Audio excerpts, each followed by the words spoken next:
Hello, hello, hello, everybody. Welcome back to our Tax Mastery series. Today, we're going to be zeroing in on Form 8829, which is an important form for anyone working from home. This form helps you to calculate and claim your home office deductions. And let's go through it step by step to ensure you get the maximum benefits. But before I do that, let me introduce myself. So my name is Shane Harris, and around here on these social media streets, I'm also referred to as Shane the Negotiator, and I help coaches, consultants, and service providers who are overwhelmed and lack guidance to achieve true financial freedom. And I do that by providing expert tax and coaching services. So that's what it is that I do. That is who I help. So let's get on. On today's topic is mastering Form 8829, maximizing home office deductions. So the last session that we had, which was on Monday, we talked heavily about Schedule Cs, and I went through step by step on how to complete a Schedule C, and we left off at the home office expense. So the home office expense go on that Schedule C profit first, name of my company, profit and loss form.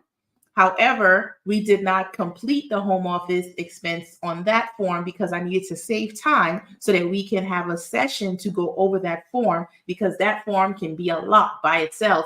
And I did not want to make the video overly long. It was long enough, almost an hour. I think it was 5 minutes shy of an hour. So we left off at home office expense. So now today we're going to go ahead and continue with that.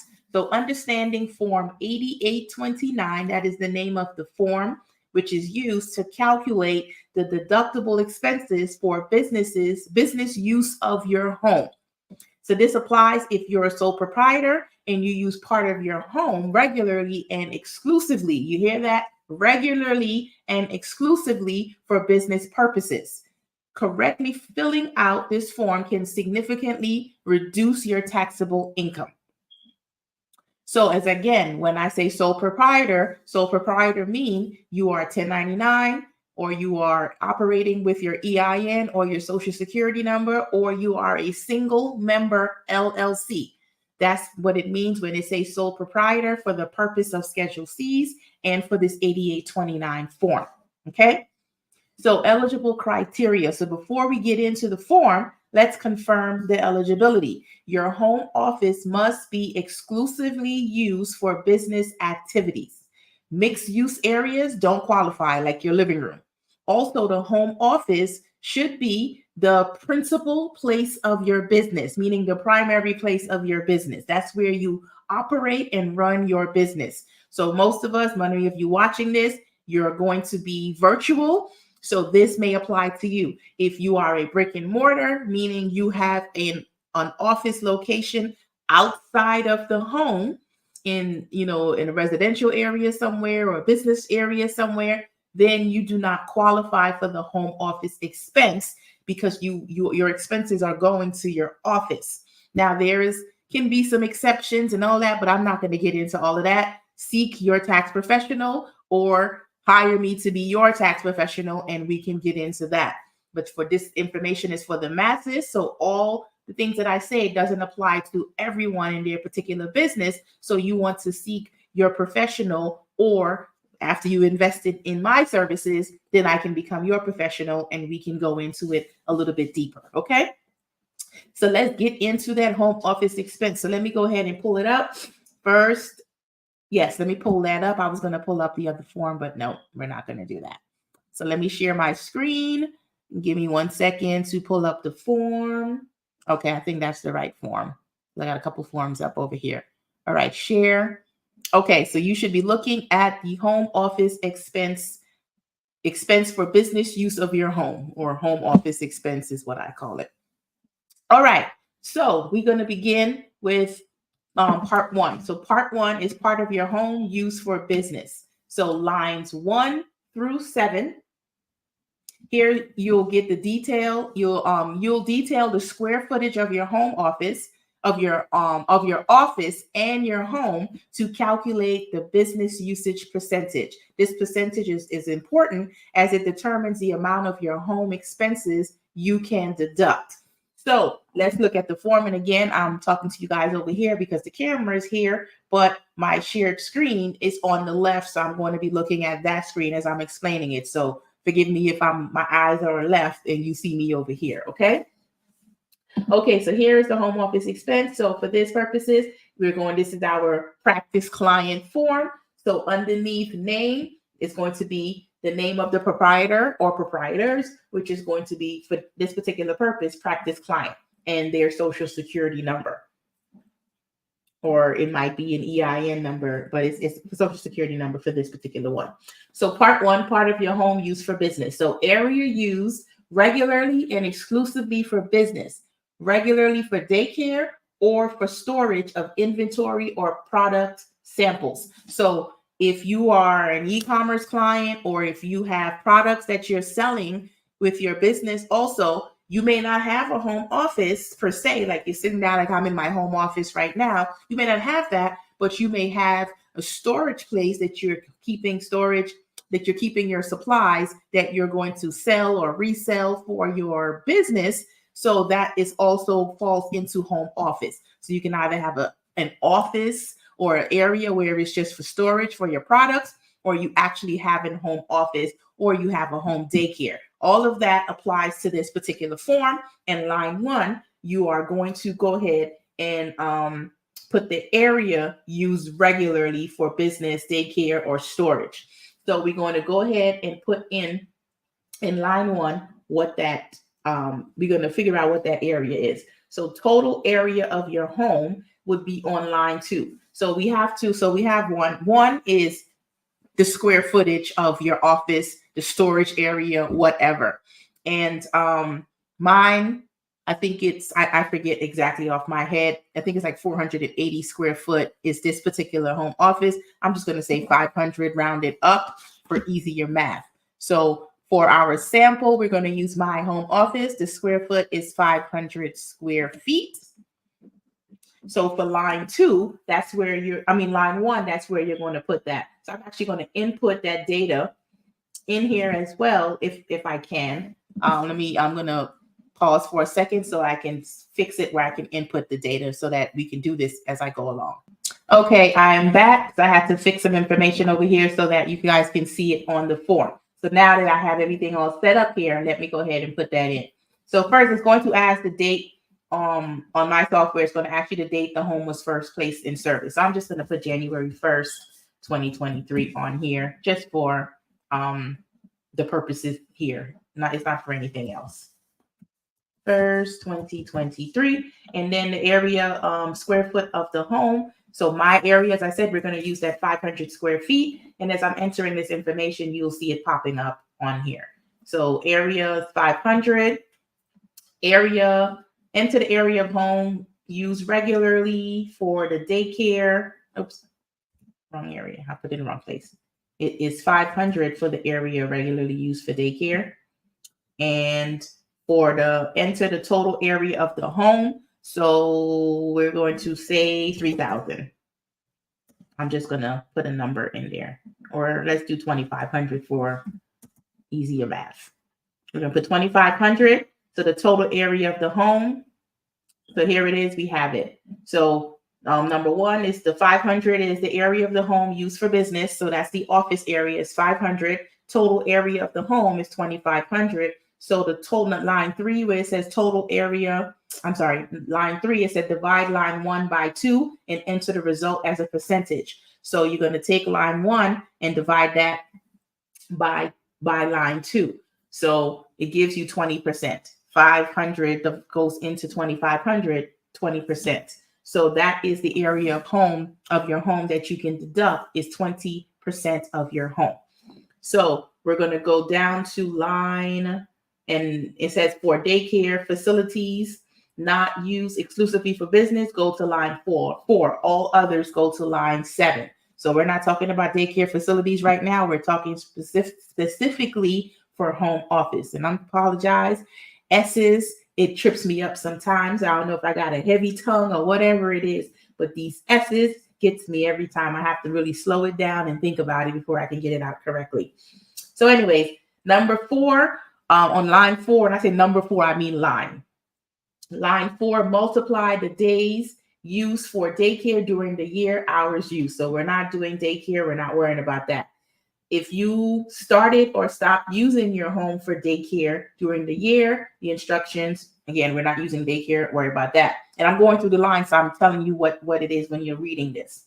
Divide line 4 by 5, all that. Yeah, we're not doing that. Divide line 4 by line 5 and enter the result as a decimal. So if you have a daycare, you will actually fill this portion out and you will do those divisions, which when you're doing it on, even if you're doing it yourself, once you put the number in, the division and multiplication is going to do it for you automatically. You don't have to break out your calculator and do any of this yourself.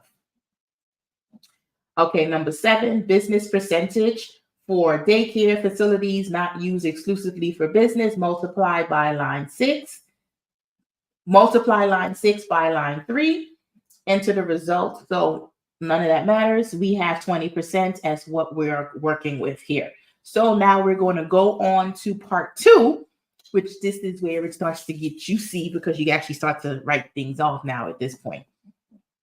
So part 2 is you're going to figure your allowable deduction. This is where you get all those deductions now and you can start really packing them in.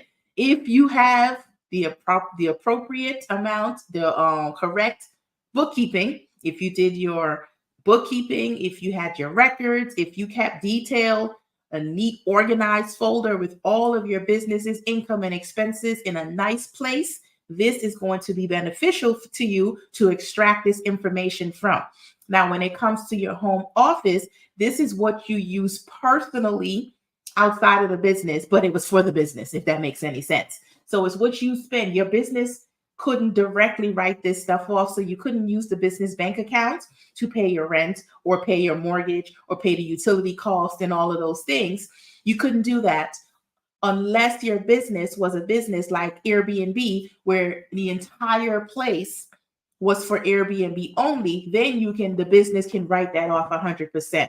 But if you were doing Airbnb like I do, which is portions of my home, not talking about the home office, the portions of the rest of my home, which I can write off as a deduction, I use the home office expense, it'll be more than 20%. Mine is more like 80% because my actual home office that I have, I cannot write that off on the home office expense. And when we talk about next week you'll see where it goes for those who have corporations. Okay.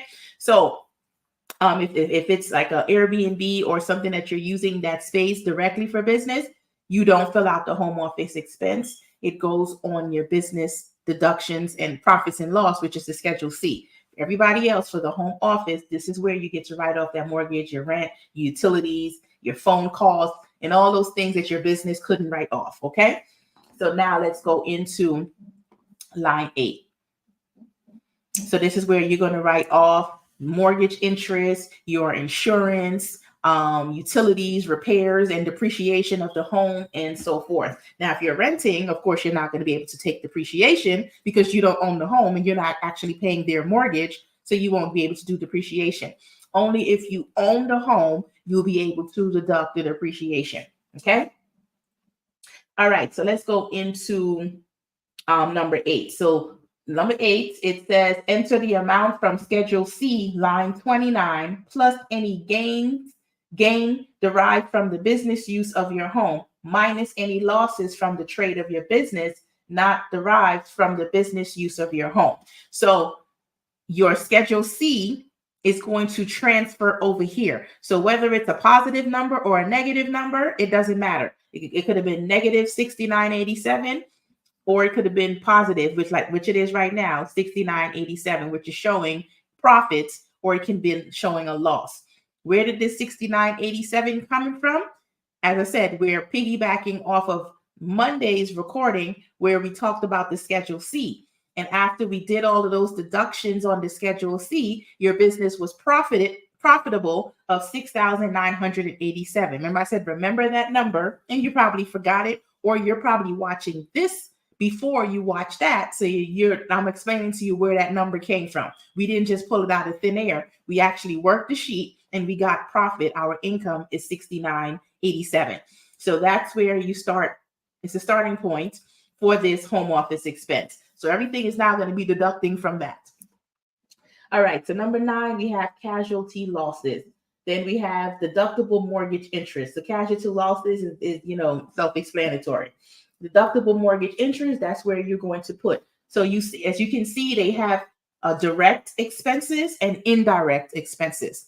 So direct expense is if you paid for this particular thing for the home office only.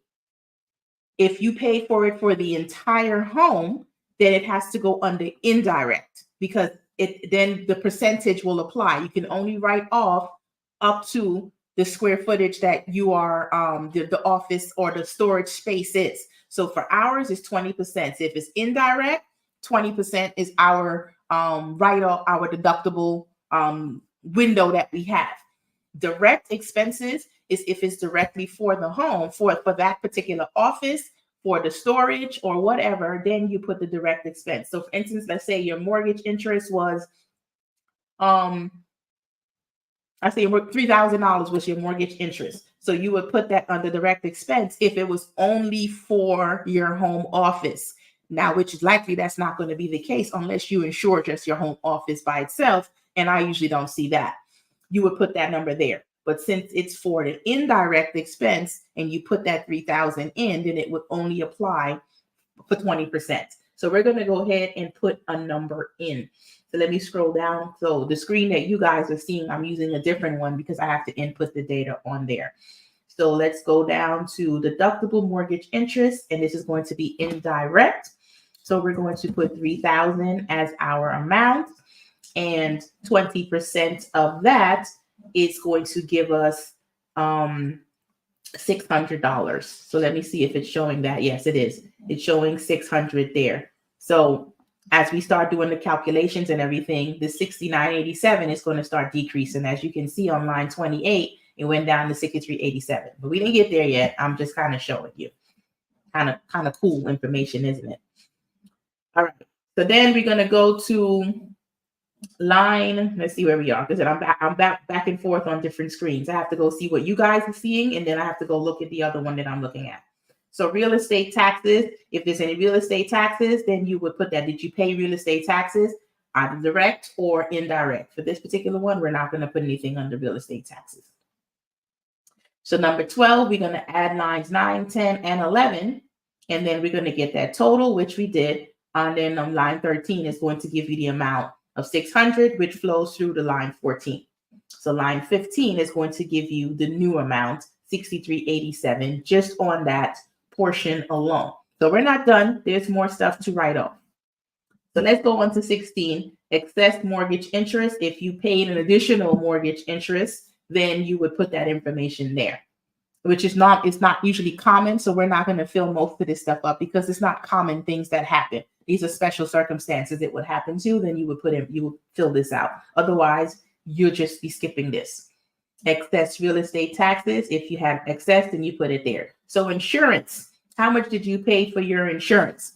So the insurance, I'm just going to say the insurance was $3,000 for the year. Yeah, we're going to use easy numbers. So insurance, we're going to say $3,000. So let's put that in there. And again, these are indirect expenses. So we're going to put 3,000 because insurance is high.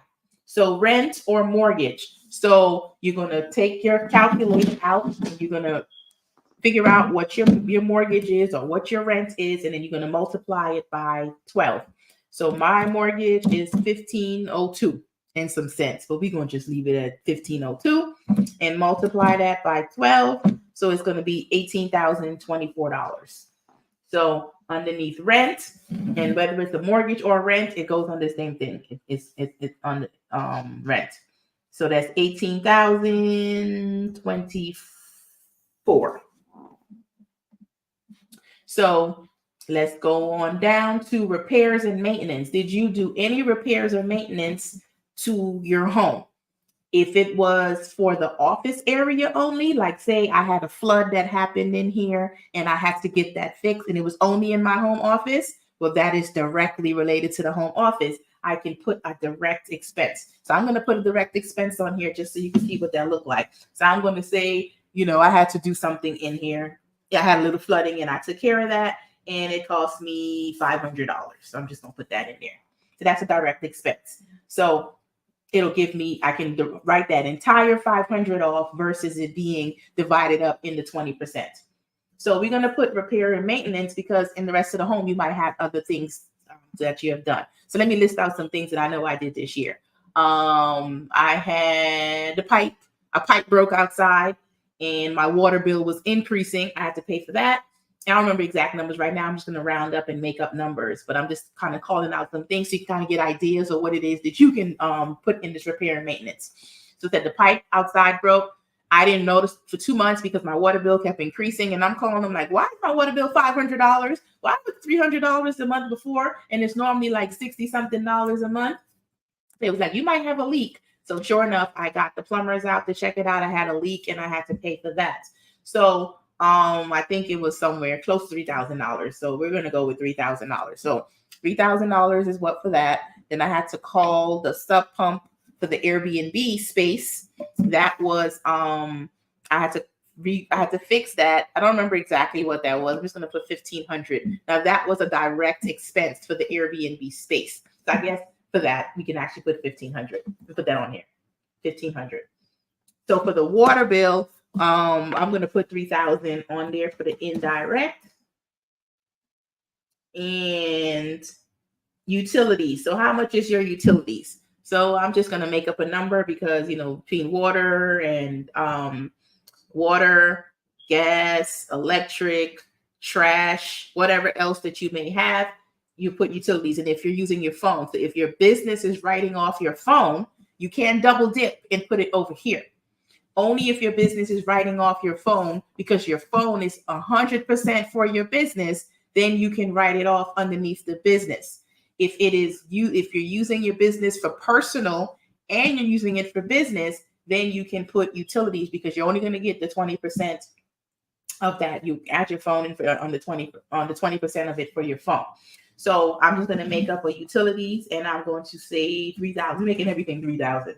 Utilities probably not that high, but we're going to do 3,000. Well, it probably is. So other expenses, line 22. So this is where you get to add in any additional expenses that you might have had. So let me see, what's an additional expense that might not have been on here? Let me see. I'm trying to think real quick of additional expense. I don't think I can think about anything.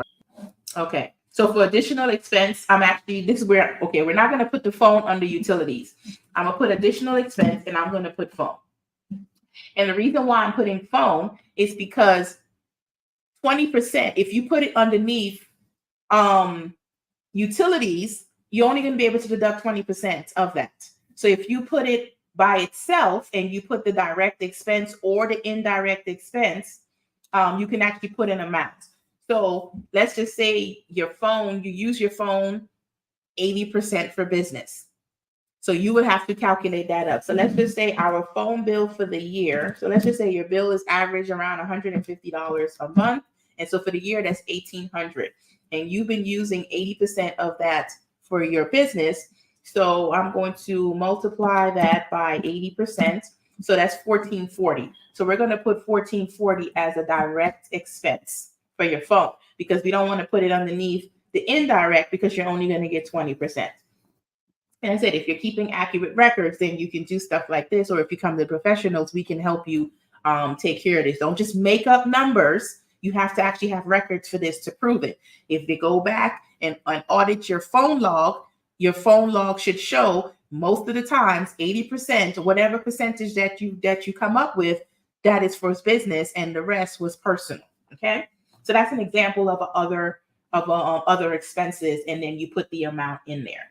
So there we have it. Now we have add line 16 through 22, and then you're going to get an amount. Hold on a second. Let me see what's going on. I'm not sure. Hold on 1 minute. All right. I'm not sure when it stopped showing you guys the instant form review. So, and you weren't able to see the information that I had on there. but it's fine. You heard me speaking about it, and it wasn't much to really talk about at that point in time anyways. So let's go back through. So we are, let me scroll down. We have insurance, 3,000. We got rent, 1,824. We have the repair and maintenance, it's 1,500 direct, the indirect, 3,000. Utilities, indirect, 3,000. Other expenses, which was the phone, we have 1,440 as the direct. The indirect is none. Add line 16 to 22, which is 27,024 is our total. And then we're going to multiply line 23 by column B by line 7. Like I said, this is it's done automatically, so you don't have to worry about these calculations. Which is 5,405.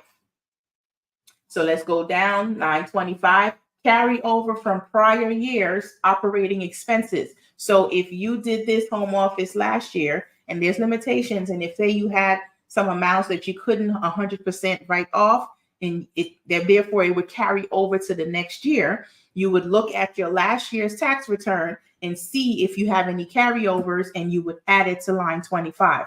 Or of course, your tax professional is going to do so. So that's why it's important. If you're going to a new tax preparer, one of the things that I always ask for is I need to see your prior year's tax return, sometimes up to 2 or 3 years worth of tax return, so I can see what has been carried forward to put it on your current one.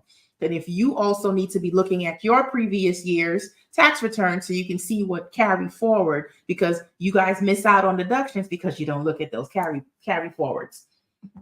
So we're not going to put one in carry forward in here. We're going to leave it as is. 26, add line 23, column A, line 24, and line 25. So once we did that, it's now 8,345. So 27, allowable operating expenses, enter the smaller of line 15 or line 26. So the allowable operating expenses is 6,387. So you have 26 is higher than that. But remember, when you had the profit and loss sheet and it carried forward, it was lower. So that's the amount it's going to go with, the lower amount. Line 28, limit on excess casualty loss and depreciation. Subtract line 27 from line 15. We didn't have anything there on that. We didn't even do any depreciation on here yet. So we're not worrying about that. Excess casualty losses on 29. Depreciation of your home from line 42. We didn't get there yet. We're gonna go down, and then we're going to work out the depreciation, and then we're gonna come back up. Carryover, as I said, carryover of prior years, excess casualty loss and depreciation. We're not going to worry about any carry forwards. Line 32, we're going to add lines 29 through 31, and then it's going to give you an amount, which is 0. We didn't add anything there. So let's go into line 36. Allowable expenses for business use of your home. Subtract line 35 from line 34. So 35, we have nothing there because we don't have any of the casualty losses. So the 34 just carries down to line 36. So now let's get into the depreciation of your home. This is one of my favorite parts because you can actually deduct portions of your home that you've been paying the mortgage. You can deduct portions, not paying the mortgage, but you can deduct portions of your home for what's called depreciation. So I'm going to go over to my other form so that we can actually work out the depreciation. There's a form. You have to work out the table to work it out. So you're just going to see the calculations here, but I'm going to go on over to the other form. So it has it on the evaluation of land and all of that stuff, and we'll go through each one of those. So let's go on over to line 37. Let me move this up a little bit, and I'm going to scroll down to line 37 on my other side. So enter the smaller of your home's adjusted basis or its fair market value. So on this particular line is whatever the purchase price was for your home plus any add-ons. So if you did any enhancements to your home, so like for instance, I did a renovation to a part of my home that's now 100% Airbnb. So I would add the cost of that to the purchase price of my home. Anything that you did on your home that's going to add value to your home, you can add it to the purchase price of your home. Anything that you did to the home that was considered repair or maintenance, you cannot add that to the purchase price of your home. You deduct that underneath repairs and maintenance, the section for that, as we saw in section 2. So let's say your home, we're going to make up, I like easy numbers. I like the 3. So we're going to stick with the 3. So your home is 3. You paid $300,000 for your home originally. And then you did a brand new HVAC system. What else? You did, like, you put in a whole brand new unit, you update the thermostats, all of that adds value to your home. Let's say you change your windows. We're not gonna say windows because they got energy credits and all of that, and I'm not getting into all of that on here. So we're gonna bypass windows. We're gonna use something else. You did something else in your home. So whatever the upgrades were to your home to enhance your home, it ended up being an additional 30,000. I like 3, so that's why I use these numbers. This is the add-ons. Okay, so the basis of your home is going to be your purchase price plus add-ons. So now we're up to 330,000, 330K. All right. So line 38, and you see the calculations automatically going to calculate and pull some numbers up. So we're going to go down each line. The value of land, including on line 37. So whatever your purchase price is, minus the land, you cannot deduct land. So usually about, I would say on the rule of thumb is about 30%, 20% for land. So 300,000 times 0.2. So the land would be roughly around 66,000. Well, no, it's 3,000. Did I do 300, 1,000, or I did 330? I think I did 330. So 300, because it's not adding in the value of all of the add-ons that you have. It's whatever your original purchase price is without all those add-ons. Multiply that by 20%. So that's 60,000. So to find your land, you would pretty much have to go look at, contact your the tax office and then see what the land value is when you purchase your home, and you can do that. Otherwise, the general rule of thumb is around 20% would be for your land cost, and you exclude that. So that's 20% off of that 3,000 purchase price, not including the additional 30,000 with the add-ons that you had. Okay, so now the basis, including a basis of your building, is going to be 270,000. So the land is going to subtract from the cost, the basis of the home, the purchase price plus the add-ons, and then 270,000 is what's remaining. So that is the amount that can be now depreciated.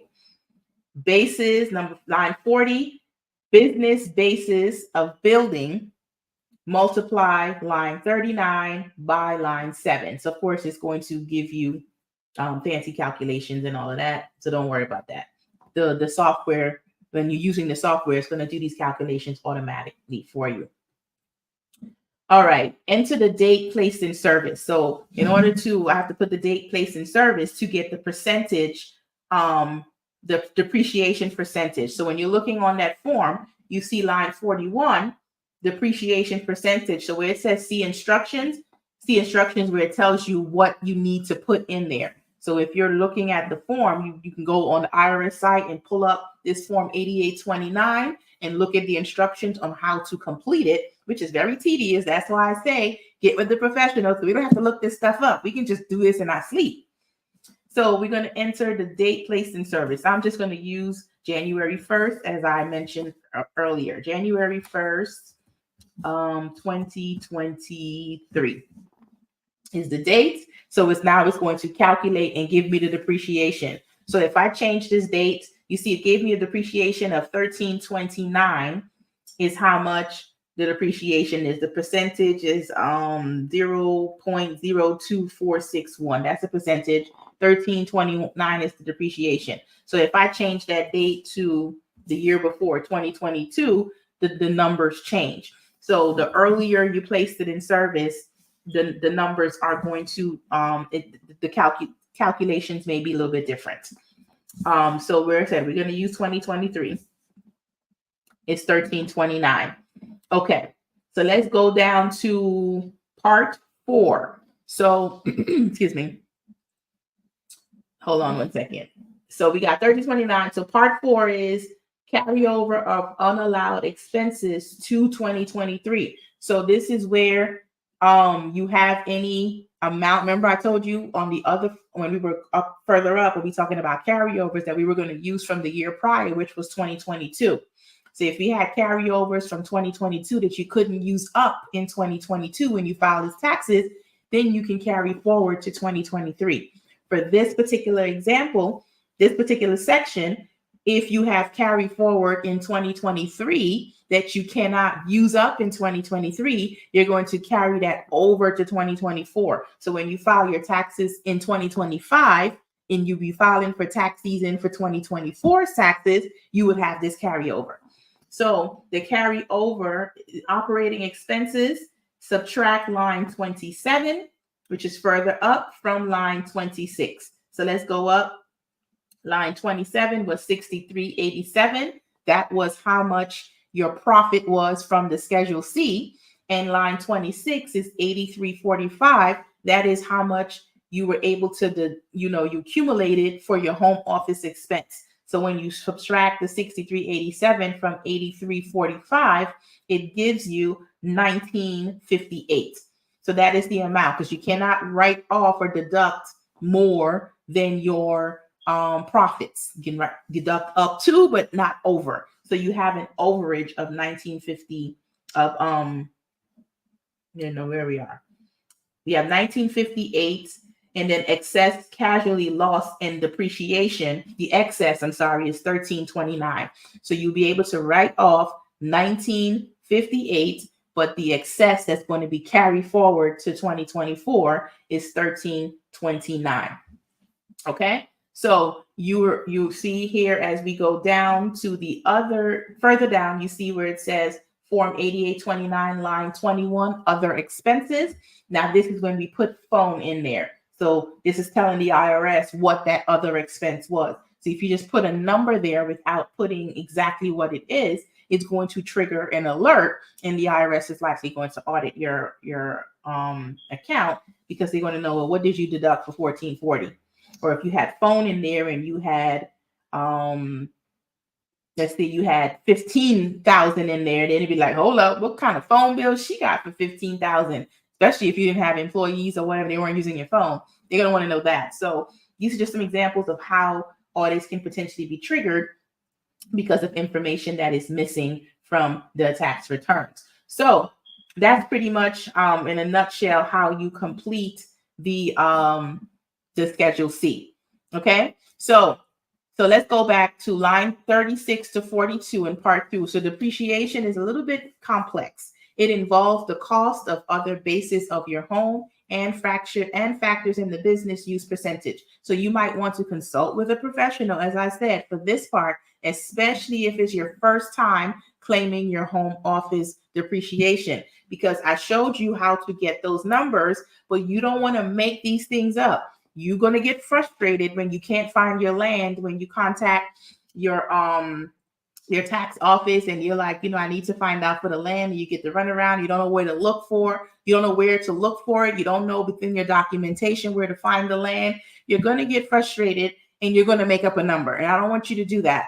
So you want to get as accurate as possible. As I said, the rule of thumb is generally to use 20%. However, it possibly could be off. It's ways in which you can find that exact number, because we want to get things, we want to have as detailed records as we possibly can so that we can have nice, clean, organized books. Okay. So each year, as you do depreciation, the amount can change. Initially, it might be one amount, and then for the next how much ever years, it may be pretty steady. And then towards the end, the amount may change. If you go back to the playlist and watch the Pathway Mastery playlist and scroll through the titles, I talked about depreciation. I went over depreciation. I showed you how to do depreciation and how it works in one of those in those recordings. So go back and take a look at that depreciation, because all of these things that I talked to you about when it comes to taxes, it all ties in together to file your taxes, and all these things fall into tax planning. So that's why I keep saying it, because you guys are probably like, well, you keep saying it because you want us to be your client. No, I'm telling you this because all of this, the overall picture, is like a whole big old circle, and everything gets thrown into the circle or gets thrown into your plate, and you put it all together and you present it to the IRS in a nice little neat package. But if you're doing it on your own, you throw something here in the circle, you leave a couple of things out the circle, you present it to the IRS, it might be a hot mess and you might get audited. So it's an entire picture, and that's why taxes, it's all year round. You have January 1st to December 1st, and it starts over again the next year, where you need to be planning and prepping and working with a professional to take care of this. The only time you may or may not be working with a professional is if you are in taxation yourself. You are the professional. And even then, you still consult with other professionals because sometimes it's things that you might need assistance with. But if this is not your area of expertise, I don't advise you to do these things yourself. I'm showing you this because oftentimes your tax preparers are not explaining these things to you, and you guys don't know what it is that you're looking at when you're looking at these forms. So now, with the information that I'm sharing with you, it's not so you can go do it yourself, but if you want to go do it yourself, at least you have a guide. Now, don't just use this as your end all be all. Still educate yourself, still ask questions, still do your research. But this is a guide so that you can at least have an example on how you can fill it out. And also it gives you an example of how you can read your forms when you see all those forms that your preparer gives to you. Or if they give you just the 1040 and you're missing all these other forms, but you're seeing it on the 1040, you can be like, hey, where is that 8829? Because I seen a YouTube video of somebody talking about that, and it's showing that I got home office expense deductions, but I don't see the form. You can start asking them questions. So go back and watch the video, the recording from 2 weeks ago. Go into the playlist. What is the playlist? The 2024's playlist on YouTube, and you can get the beginning, the very first video in there. Was it the first video or the second? The second video, it talks about how to select your tax professional, the questions that you need to ask and things like that. It's called the 2024 Business Growth and Tax Mastery Series. In that playlist, the very second recording has the questions that you need to ask your tax preparer. So you can take what you've learned here, and then if you go to a new person, you know how to ask certain questions on how you can get the help that you need in your business. And if it doesn't seem to align with you, then you don't work with that professional. So let's do a case study. So a home-based consultant, as most of you are. So let's say that we're going to look at somebody, we're going to make up a name, Lisa. We're going to say that's her name. She's a consultant who works from home because she had her home office like you guys. So by accurately filling out forms 8829, and she knew how to do that because she's watching these videos and she did that on her own, or she got some help. She deducted a significant portion of her mortgage interest, utilities, and home office deductions, effectively reducing her taxable business income. Okay. So just as a caveat, I just want to say something real quick. So when we went and we placed, let me go back to the section where we talked about the interest. So where is it? What section was the interest on? Insurance. What line it was? Let me see. Interest. I don't think we did interest on here. But let's say you did have the interest on here. You deducted portions of your home office. I thought we did do interest. Let me look in the sheet again. Oh, it was excess mortgage interest. We didn't actually do interest on here. So never mind to that. We didn't do the excess, so I'm not going to even confuse you guys by explaining that. So never mind. Excuse me for that. So tips for maximizing your deductions. So you want to keep thorough records. All home office expenses throughout the year. You want to keep thorough records of all home office expenses throughout the year. Be precise in measuring your home office space. You don't want to look at it and eyeball it and be like, it looks like it's about 450. We're going to go with 450. No, take out that measuring tape or that ruler, or you have your phone and, you got fancy apps that you can just put the phone up and it bounces off the wall and it gives you the measurements. Measure the space. Measure the space so you can get it exactly. You want exactly what the measurements are. Yeah, the IRS like to work in nice round numbers, so they will round up a lot of times or round down, depending. But you want to measure it exactly. So if you're looking at it and you eyeball it, I think it's 450, but then if you actually measure it and it says 467, it's 467. You don't want to eyeball it and just put a number on there, okay? And if you are unsure about any part of the form, do not hesitate to seek professional help, as I cannot say that enough. So let me take this off because we're not going to be looking at that screen anymore. So we can take that off of that screen now. Okay, so to wrap this all up, Form 8829 can be a valuable tool for home-based businesses. As I said, this is one of my favorites. So by understanding and accurately completing this form, you can be sure you're taking full advantage of your home office deductions. Now, I went through pretty much a general rule of all of these things. There's other things that falls into some of these that I didn't really go into. I'm just kind of giving you the general and the basics. So you might speak with someone, they say, oh, she didn't talk about that, or she didn't mention that. This is already 45 minutes we're in right now, into 46 minutes. I can't talk about everything.